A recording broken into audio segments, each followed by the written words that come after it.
Hey, wake up, everyone. This is the History You Forgot podcast, the podcast where three veteran teachers with about 90 years of teaching experience remind you of all the stuff that you slept through. So buckle up, because today we're looking at Napoleon, the era of Napoleon. It'll be great. You're going to learn a lot. Stick with us.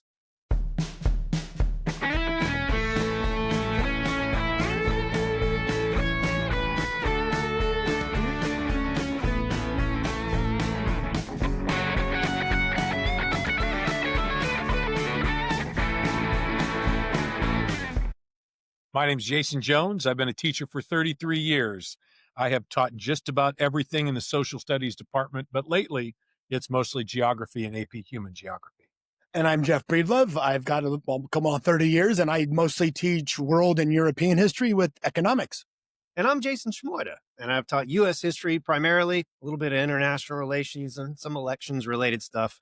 And I'm working on year 30 as well. So the Napoleon era, guys. Let's do it.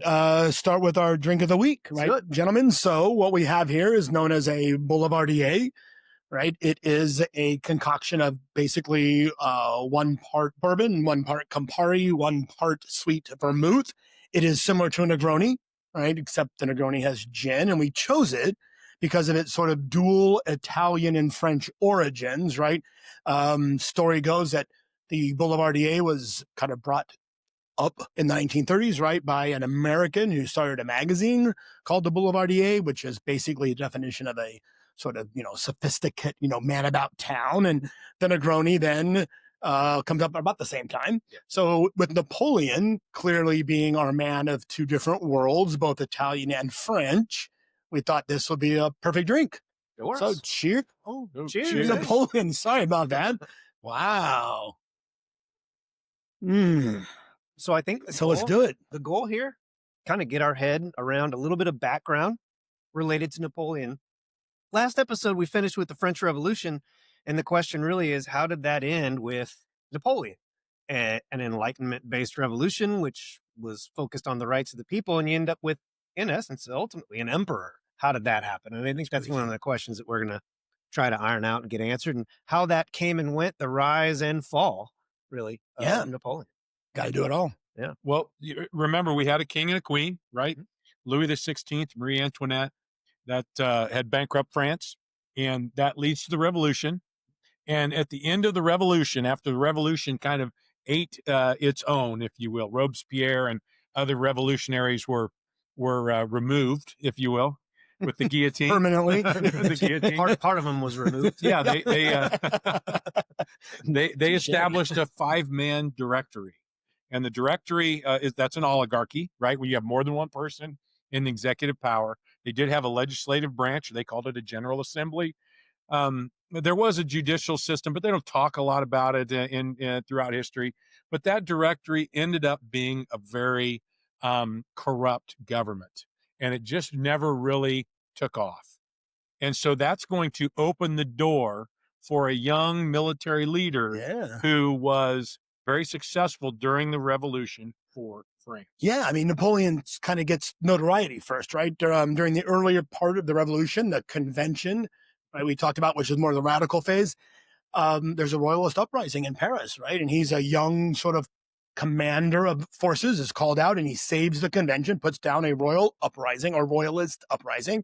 So he gains his notoriety that way. And hey, Jeff, and before we move on from that royalist, just to make sure everybody's clear, we're talking about people who support the royal family or the king.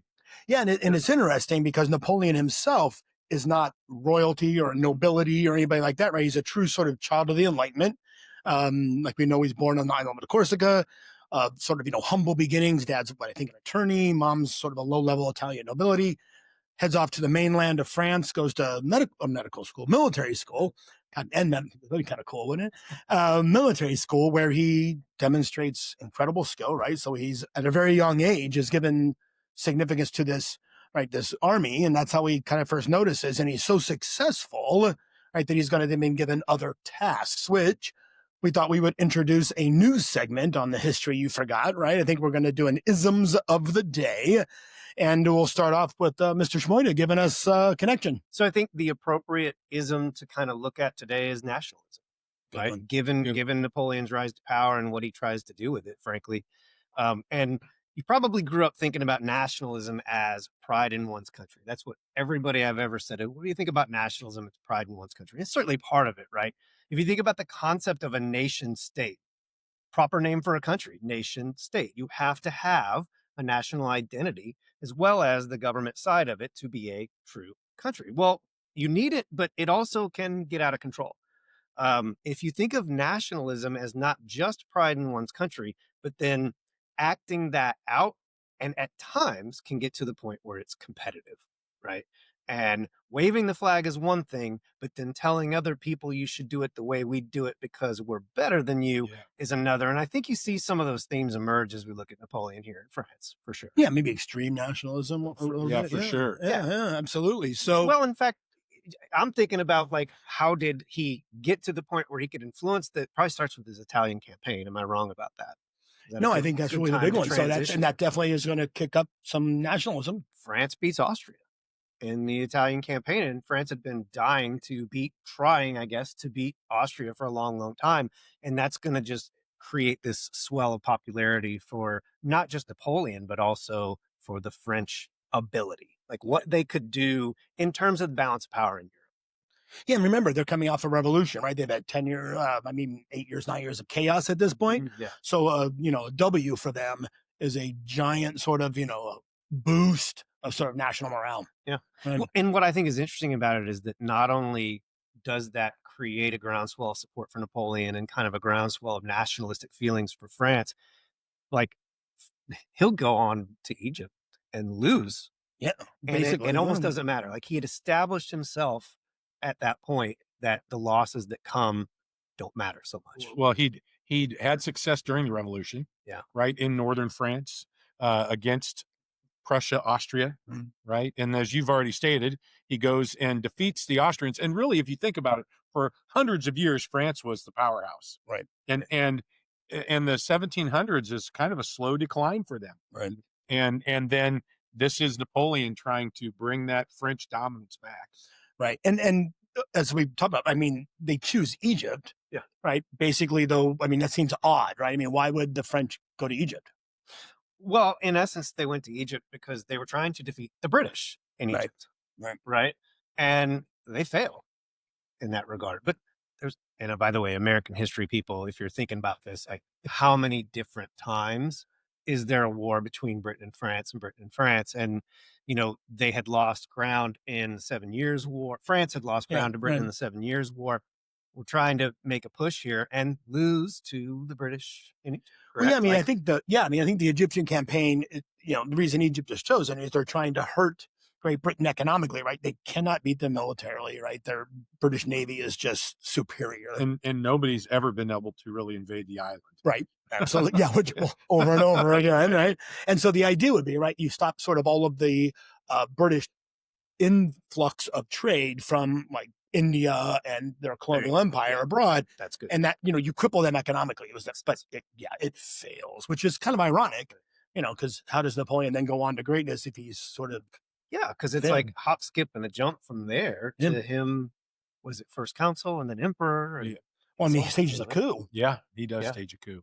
He actually comes back from Egypt and hides the fact that he lost. Yeah, basically. I mean, he brings back, there's beautiful portraits of him around the Egyptian pyramids and those kinds of things, and him leading these armies in Egypt. Yeah, you remember Napoleon is a king of propaganda. Yes. I mean, he's got it figured out. He does. So a lot of the reason that this happens, Jeff, is because sort of some of the wealthier, more elite people have regained a little bit of power. And his popularity, if you combine the two, does that bring some people that maybe were in power previously back to power? Maybe. I mean, I think that's where we're going to head up. Seems like a role of the church for one. Yeah, no, I think there's a bunch of things that are going to happen, right? Okay. I mean, Napoleon is going to capitalize on that popularity, clearly. France is, remember, at the end of this, is now under a king again, right? Louis the 18th is king. Okay. He's not a popular king, but he would definitely represent the return of a conservative force and a lead a nobility, a monarchy again, right? Even though not quite as absolute, but he's literally unpopular. So Napoleon, he comes back from Egypt, and he actually then is able to stage an actual coup, right? He overthrows the directory. Yeah. Right. Yeah. And then starts with, a council or he's elected first consul, and then he's elected consul for life, and then eventually names himself the emperor, right? And the key here is that we'll talk about later is he names himself, but he's also elected to those positions in an ironic way. But yeah, I mean, so Napoleon coming back does represent a swing, right, back to a conservative world. And, you know, one of the first things he does, as you mentioned, is he makes a deal with the Catholic Church, right? The church had been ousted, had been removed from all sort of French life during the Revolution. Catholic Church is not seen as the most enlightened of institutions. So he goes to the Pope and he basically strikes a deal. It's kind of a win-win. Catholicism is now back in French life. It is not the national religion, but it is the religion of the majority of French people. Napoleon still regains some rights, like I think naming maybe bishops or something, but and maybe that could be true. But the church is going to get tithes again, right? So they're going to gain back up some of that wealth, and you know, it's going to be recognized again, right, as a powerful source, which is clearly a boost right back to the church's reputation. But yeah, I think what's really going to happen, though, as you think about that, is that Napoleon, by bringing back the church, that's an incredibly popular move, right? Something like 90% of France at the time was Catholic. So bring back the Catholic Church. The priests, correct me if I'm wrong, Jones, but the priests are still, I think, on the national payroll. I believe that's correct. Yes. Yeah, I mean, I think that, so there's like this win-win, give-take, right, with the church, the Concordat. But Napoleon then starts really kind of bringing France back, right, in terms of nationalism. I mean, some of the things he does early on are just sort of crazy, right? Elections, right? Plebiscites, people elect him. He wins overwhelmingly, even though they may be a little rigged. Public, you know, education, right, is part of this. I think we're going to talk about he balances the budget. He replaces sort of that old nobility with a new nobility and a bureaucracy based on merit, right? So some of the things that had come out of the revolution are positive, like that. But I think also, Jeff, you know, men joining the military, jobs. I mean, it's not like we think of jobs necessarily, but rebuilding of bridges and roads and different things that, you know, would be infrastructure. And he creates an equalized tax system too, right? So, you know, it isn't falling only now on the lowest of the low, right? Everybody is sort of taxed equally.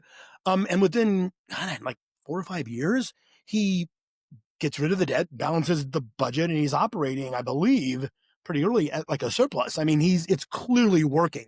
One of the things economics teacher, I mean, is that he creates the Bank of France, right? So he creates a national bank, new currency, right? So he kind of scraps the old. But all of this enables him to sort of tap into nationalism, right? The French realize they're coming back. They're stronger than ever. They've got a leader who is winning on all fronts. I mean, he's kind of doing everything right. And I think that leads us, probably to the most famous Napoleonic, which is the Code, right? I mean, the Napoleonic Code. Yeah. I mean, so when Napoleon gets his government set, he's going to develop kind of a series or a code of ideals. Okay, so Jeff brought up free public education. Laws are going to be set up that all men are equal, not all people, but all men, right? He is going to base things on merit, right? So it's not just the fact that you were born a noble, you get to stay a noble and get to keep your land. It's based on merit. So, and really, if you think about Napoleon in the military, even though he was a smart kid, he went to military school and he did well, he moved up because he was good at being a leader. So merit. Yeah, Napoleon is also going to try to make sure that laws are reasonable and just. And they're written in French. Yeah, they're right. Right. Which is crazy, right? Instead of Latin or whatever, right? Yeah. So, and the other thing he really tries to protect is inheritance. So if you were a noble and you did have land, right, that inheritance still passed down. It just meant that you might not get the government job your father did, the privilege, because of merit. Somebody else can do it better than you. Right, which is a really interesting point, because after the revolution, people who had their land confiscated, the church, the nobility, some of the, were worried that was never going to come back to them, right? The revolution's over. Now what? The church, with the deal, they get their land back. For sure. So that's going to help them. Some of these nobles who had their land confiscated are going to get it back. Some of the towns are going to get it back. So, he kind of creates a system where everybody, for the time being, feels really proud to be French. Which is that Yeah. nationalism. I know. I have a question for you Yeah. guys too. It's almost strikes me that maybe Napoleon was, for at least this time period, a little bit of a populist leader. I don't know if that word Well, wasn't really a thing yet, but I don't know how that fits So in. he did like end a lot of the women's rights that came about through Okay, there you go. the revolution. But that would actually be a populist move because of the time, right? In a Well, and the time conservative period, that's swing. true. time period. That's You true. know what I mean? I mean, you think about that. I mean, not to. But he took away some rights. Oh, for You sure. know, Labor it- unions were broken. Yeah. Okay. So, But Okay. I mean, at the time, if you're a man, and at the time of the 18th century, if a revolution, at the end of it, now the Napoleonic Code gives all men equality. Yeah. Well, you kind of want to hold. I mean, you earned something, right? So women are going to kind of get left out of that a bit, which would probably be populist. Yeah. Yeah. But I think that's a 20 kind of first century is. added. Yeah, It I is. don't I'm know. just curious. I'm thinking Yeah, about no, that. yeah. It's like, But- yeah. We've talked a lot about Britain and the relationship with France, right? And so everything seems like it's going really well, right? Mhm. Napoleon is at this point starting to take over Europe, right? You've already mentioned beating Austria. He's been named the King of Italy. Right. He is putting family members in leadership positions all around Europe. But the old nemesis still comes back, right? Always, Britain. yeah. Here comes Britain again. How can we hurt Britain? So Napoleon at this point is going to institute something called the Continental System. The Continental System is a blockade of Europe, and he's trying to blockade the whole continent Right. of British goods. And he believes, because he's got a brother in charge here and a sister in charge there, and all these family members in charge, that they will all buy into this and help keep British ships out of the ports wherever they are in Europe. And interestingly enough, they at first they do that, and it's going well, right? And the blockade is working, and it's affecting Britain slightly, we'll say, Ish. slightly. Yeah. And then because France is coming out of a revolution and they're not producing goods like they used to, everybody is reliant on British goods because of the British Empire, and things coming in from all around the world. The brothers, sisters, aunts, uncles that are in charge of all these places, they want the British goods too. So they start letting ships sneak into the ports. And all of a sudden, this continental system that Napoleon really thought might get his nemesis Britain is going to also fail, right? In his attempt to defeat Britain, and that's going to lead him to do other things. Yeah, I mean, like you got to remember too. I've always remember this as that like my great Master and Commander movie, right? I mean, the Napoleonic Wars. He has been trying to beat the British for a good 6 or 7 years at sea, and just never gets it done, right? That would be part of it. But I think what you have to remember too is that his army, right? France has created a huge army. One of the largest, sort of in kind of European history through. Not only their nationalism and their pride, but, there's basically a draft, right? You have to sign up, you have to go to war. And so using this army, then he begins to expand. And so when the Continental System is put in place, there's really only a couple, the British don't abide by it clearly. But Russia actually from the very beginning says, we're not going to abide by it. So that kind of puts them on his radar. But you have to think before all this sort of starts going south, Napoleon has created an empire, right? I mean, it's different than what you think, but there's France. And then there are these sort of states around France that are beaten, right? They're dependent on France. And then there's another ring, which are sort of allied, who have been beaten, but Napoleon doesn't want to keep fighting them because eventually, Austria and Prussia are huge. So he doesn't want to, so he kind of makes them allies. But he's become the most powerful man in Europe. I mean, he's clearly winning at being emperor. Well, and the Peninsular War occurs because of the Continental System. Absolutely perfect. Right? Because he wants Portugal and Spain to buy in, and Portugal won't buy in. And so he turns to the Spanish leader and says, I need you to invade Portugal. Force them to abide by the Continental System. Spain won't. And then he invades Spain. Right. And it leads to a really ugly war. And I think that's kind of when it's the first sort of putting the brakes on his, walking through Europe. I mean, he's really good. You remember that he's really good at this. People still in military school study Napoleonic tactics, right? So, I mean, clearly he knows what he's doing. And there have been I mean, eventually there are 6 European coalitions that are 7, I guess, finally with Waterloo, are going to have to be formed in order to beat or try to defeat him. And he beats 5 of them, pretty much right out. And so the Peninsular War, is sort of the first where all of a sudden it's like, the Spanish, like they're guerrilla fighters. Maybe a crack. Yeah. Right. Yeah, in the armor. totally. I mean, and they get bogged down. He's got a couple 100,000 men there because he's trying to beat the Spanish and they're not winning.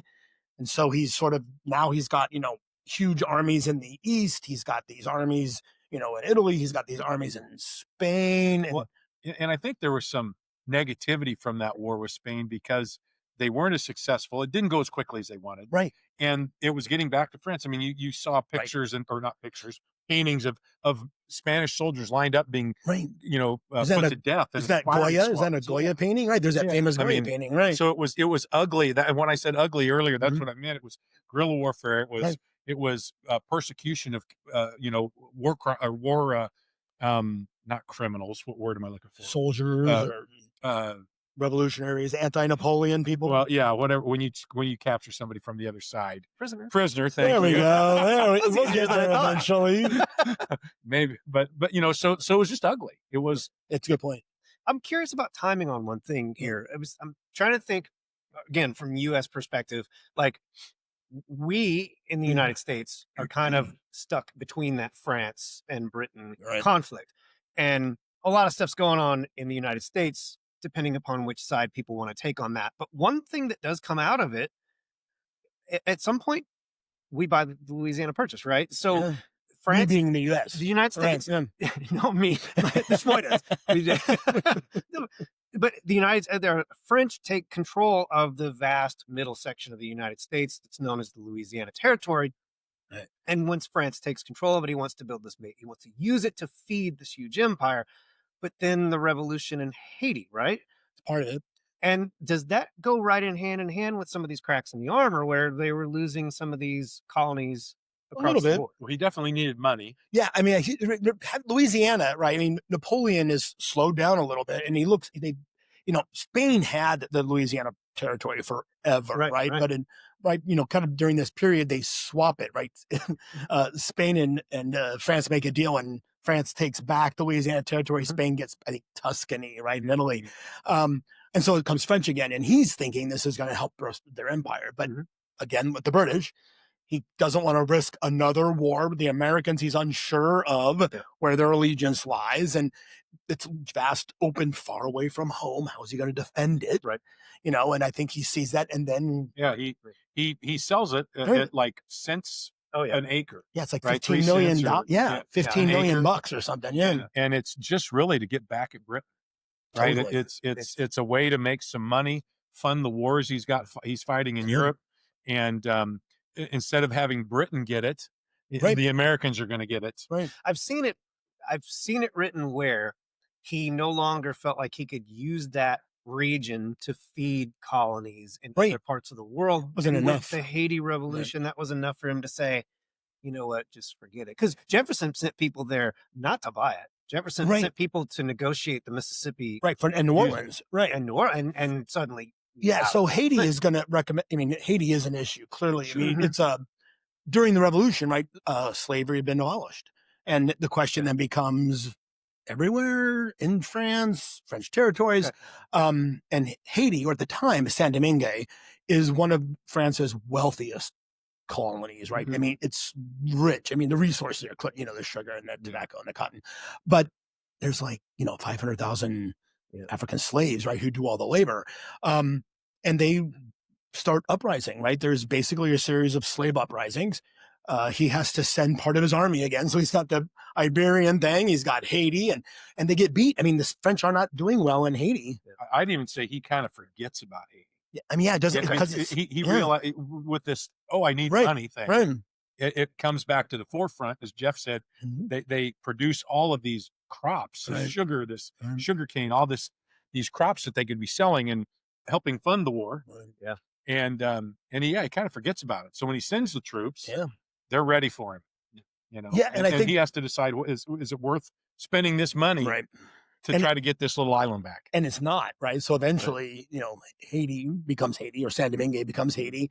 It's, I think, really the only successful slave rebellion, right? I mean, it is successful, right? And a whole other Wasn't podcast. It the first Central or South American revolution and a country to become independent? Yeah, I guess I think right after the American. Yeah, absolutely. Yeah, it's going to lead to a whole series of revolutions. Then by the mid 1800s, all of that region, Central and South America, right? But I think there's clearly some issues, right? Napoleon is seeing, I guess, a great way to put it, right? Chinks in the armor. Yeah. And other people are too, right? I mean, Jason talks about the Napoleonic Code, and it is an amazing. I mean, there are parts of the world who still use it, right? That France is still under a lot of the Napoleonic Code, right? I mean, there is a huge legacy of it. But as he conquered all of these states, he brought the code with him.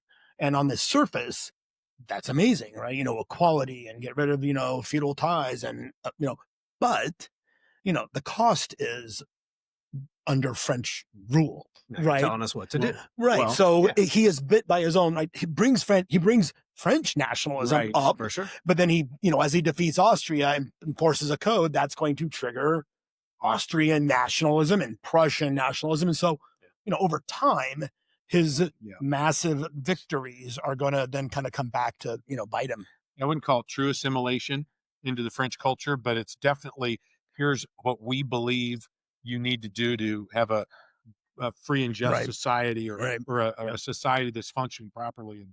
And they definitely rebel against it in these other European regions. Yeah, which I think, for a victory, right? Napoleon needs to sort of, I allude to, kick sand in the weakling's face at the beach, right? I need somebody I can beat. Who is it that, isn't going to give me much trouble? And surprisingly, historically, don't know quite why, but he picks Russia. Not a great choice. Not the right choice. So, I mean, well, let's talk just a quick comment about Russia. Let's do it. Okay. Because historically, I've always kind of taught that Russia is several hundred years kind of behind the rest of Europe in industrialization, in just human rights, in all sorts of things like that. It's a feudal system still. So when Western Europe thought of Russia, they thought of a very backward society, very behind, very slow to respond, react. Right. And so I would venture a guess, if I could sit down and ask Napoleon, you probably felt like Russia would not be ready for you coming. Yeah. Right. Especially with the army you mentioned earlier. Yeah, I mean, Napoleon's going to come. The Grand Army.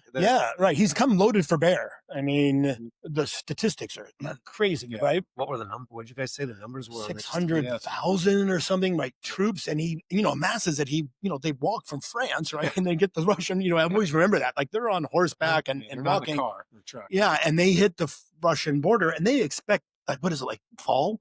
Yeah. I think, and they say really their goal is to get to Moscow, which is 1,000 miles, right, from the Russian border before winter sets in.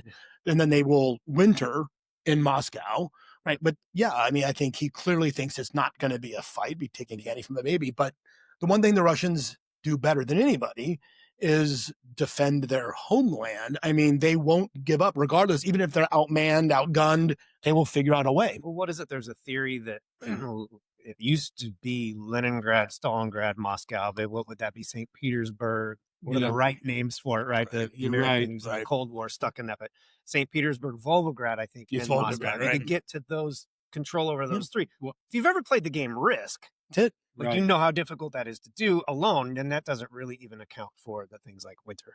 So, and the Russians didn't really, they were not concerned about trying to, like their crops. They had no problem burning them. Right. They had no problem shooting cattle.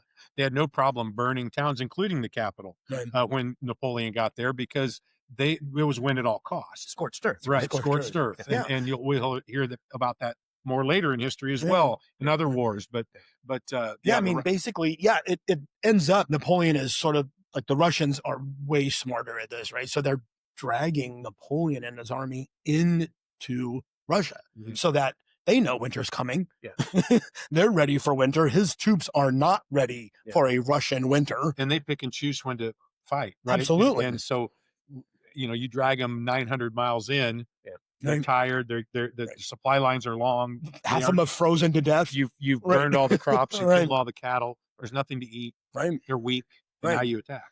And they do get Moscow. I mean, he does end up in the city, but then the Russians burn their capital, their 1,000-year capital to the ground, which nobody would have thought but the Russians are like, well, yeah, I mean, of course we will. And of course, then it means Napoleon has to retreat. Yeah, right? He's down to, I don't know, half a troop or something, even less than half his troops when he leaves. Yeah. But he's got a 3-month slog or whatever it is back through a Russian winter. Right. And being chased, like you said, they're by picking and choosing to fighting. Russians. And so, I mean, he's getting and nothing along the way. Still no spoils. Still no spoils. Yeah. Right. And he hits the border, and there's, basically a sixth coalition kind of waiting for him, and he's finally defeated. Right. But that's not the end. No, I was going to say that's not the end. That's the question we kind of came up with earlier. Is you would think, I mean, historically, what would you do to Napoleon? Right. I mean, yeah, you throw him in prison for the rest of his life. Totally. You might even execute him in the early 1800s, because that's what they did to political criminals. But that's not what they did to Napoleon. No, I mean, which I love, is they send him to exile, right? And they basically make him king of this tiny little island. It's like a resort island off the coast of Italy called Elba. He gets troops and troops. A stipend, right? And he gets to play emperor over this little bitty island, and everyone thinks, "Oh, that'll be great! Yay!" It's like sending your troubled kid to military school. Yeah, but with all of his friends, with stuff. Right. and $1,000 a month, right? I mean, but how about the respect that's? That's a good point. True, right? I mean, to me, that's respect. They could have easily just eliminated him as a problem. That's a good point. Well, he was still popular, right? Didn't he? I mean, he literally still had support of the people. Is that right? Oh, hugely popular. Yeah. Which I guess would go back to your populism question. Yeah. Even though he's out of sight, out of mind. But yeah, Napoleon isn't done yet. So he's in Elba. He's got all his, I always think it's like playing soldiers, right? With real people. The French full swing all the way back conservatism. Right. Yeah. You got another ism. Another king, Louis the 18th, right? The brother of Louis the 16th. They skip over the 17th because that was the son who would die during the revolution. But he's not a popular king, right? France has been through a revolution. They don't want a monarch. And he thinks, of course, to go back to the way monarchy always was. Right. France isn't ready for it. So Napoleon launches a plan. Yeah. So he actually commandeers a supply ship that comes to the island. And because he's good at that kind of stuff. And he rallies the troops that he's got with him, gets him in the ship, sails back into France, and they exit the ship, and he is full on expecting this battle, and it's just the opposite. And as he marches towards Paris to overthrow the king is sending troops. And the troops are not fighting Napoleon. And Jeff, I'll let you tell the story. Oh, I just love it. I mean, it's got all the hallmarks of an epic movie, right? Like some sort of Michael Bay scene, like this giant war, thousands of extras. Yeah, I mean, the story is that when finally the king's troops confront him, right, and they're lined up to do battle, Napoleon stops everything. He marches out in front of his troops, rips his shirt open, and I am your emperor. Kill me if you must, but remember, I am Napoleon, something like that.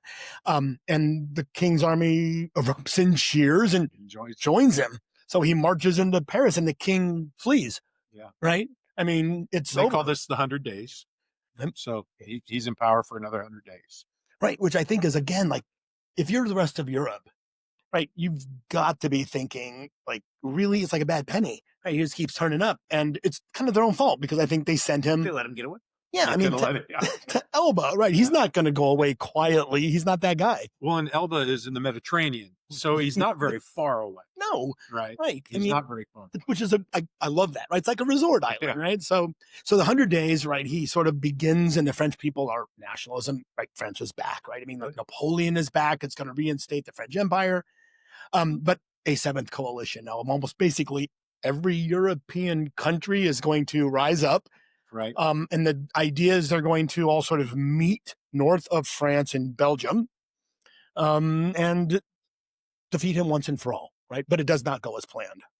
No, yeah. So that you've got weather that becomes an issue, right? And remember, they're not driving around in trucks. They're pulling cannons with horses. They're pulling supplies in wagons, and the roads are, for the most part, out in the country, they're mud, right? If it rains, they're mud.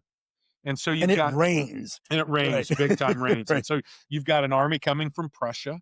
You've got an army with the British and some Austrian troops, and they're going to meet at Waterloo in Belgium, right? What we would call Belgium today, anyway.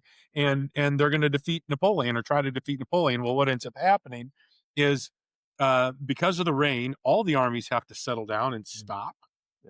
Right. And now you have Napoleon ending up meeting the Austrians and the British, I believe, at Waterloo, with the Prussians still stuck in the mud. Right. I mean, Napoleon is attempting to get there first. Right. Right. Because he's going to wants to take them on individually. He knows, I think, a coalition is not good, but he can't do it. Right. Because of the weather.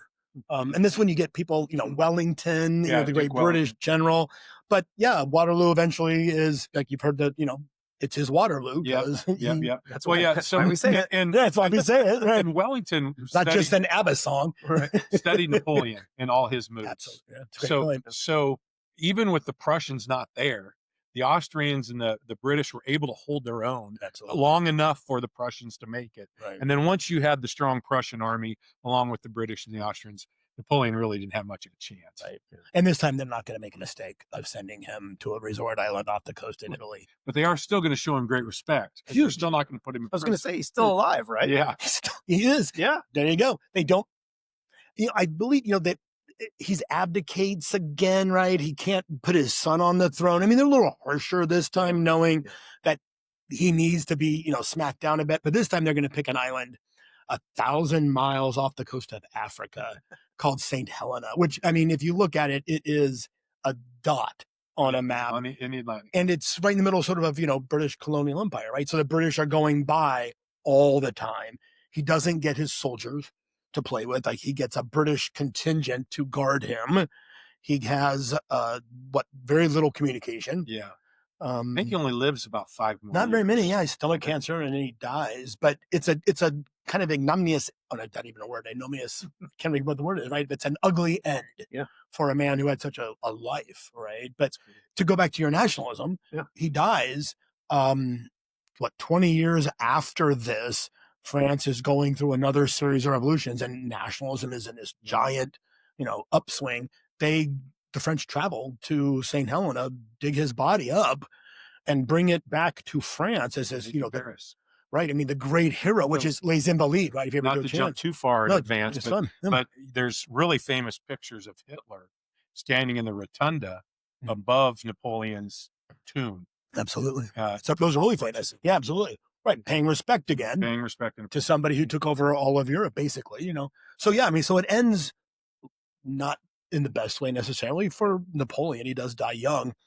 His son never becomes emperor, right? They go back to a version of a monarchy. France does. A little bit different. But Napoleon is finally off the scene, right? He's an enigma. He is a tough nut to crack. He's right. 15 years, though, of not necessarily being the ruler, but having great influence. Absolutely.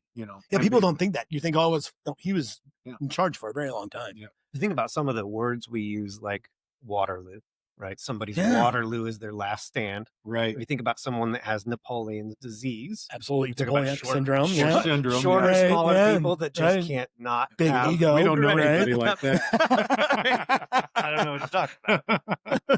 I think it's a whole nother podcast. Right. Hey, one for the short people. Let's go. Let's go. But I think that kind of, brings him to an end, right? And he's been studied ever since. I mean, Napoleon has gone down in history as, clearly somebody who stands out. Well, and, I would point out, too, people tend to think of him in that dictator realm, but he wasn't like Hitler. He wasn't like Mussolini. He wasn't like Stalin. He wasn't a fascist. No. There was not that element to him. It was very nationalistic, of course, and he was heavy-handed. Clearly. But it wasn't. He never went to that level, really. I don't know. But it depends on how he treated some of those other countries. But he also, but I'll agree with you in this respect. He believed in merit. Right. And Yeah. so that was Yeah. still from the Yeah. revolutionary period. Oh, there was where, lots of revolutionary ideals. where, right. hey, if you can do this and you're better than the guy that's doing it currently, you're going to get the job. Absolutely. But I do think that, he leaves a trail of death and destruction behind him. Across Europe. Yeah, across Europe. So, Fair. in a true Enlightenment kind of sense, right? He doesn't succeed in that role. And the Right. thing with women and labor unions, but overall, yeah, which I think kind of sets up then the segment of who we want to have a drink Yeah. with, Mr. Jones. Oh, it's my turn again, huh? Okay. Is it Napoleon? It is not going to be. Now, he's an obvious choice. It'd be an easy one. Yeah. He'd be an easy one. I'm going to pick Duke Wellington, the British commander at Waterloo, who, like I said earlier, was very much a student of Napoleon. I think probably most military people at that time were students of Napoleon. And since. And since, absolutely. But he was called the Iron Duke. He was successful in many a battle before Waterloo, and he was really known for his defensive tactics, not his offensive tactics. So he was good against someone like Napoleon because of troop movements in defense of his line, if you will. Nice. That's still a time in history where gentlemanly war was still primarily fought where you lined up across a field from one another about 100 yards apart and shot at each other. So the cannon was a part of it now, though, and it wasn't a Revolutionary War that we talked about before, but it was becoming more. That artillery piece was becoming more of what was going on. But I think he would have been an interesting person to sit down and get his take, which I think would have been the rest of Europe's take on kind of what Napoleon and the Napoleonic era was like. Yeah. But then, this is like, I don't know, pick your sports analogy. This is playing Tiger Woods at the U.S. Open, right? This is pitching to Babe Ruth, right? This is a big deal. You're going against arguably one of, if not the greatest military mind. Right. Of for sure your generation, and you win, you win. You got it. Yeah. So it's a good one. Is that beef Wellington? Oh, did they gotta be. I think it's got to be beef Wellington. I wasn't sure. I mean, that's your assignment, right? I think if look it up. If I was Duke Wellington, I'd rather be called the Iron Duke than beef. Yeah, I think so. But I think that kind of wraps up what we can for Napoleon. What's our next? What are we doing? Next episode, we're going to do the Jacksonian era in the United States. Yeah. We're going to start looking at kind of what are the lead ups to the Civil War in the United States. So hope you look forward to that. We're looking forward to that. Absolutely. Obviously, that puts Jason Schmoida, our American history expert, back in the driver's seat. So, you look not to put a lot of pressure on him, but big things coming. Hey, we just proved that little guys can do some great things. That's right. All right. What do you think? I think it's great. Class dismissed. There we go. Dang.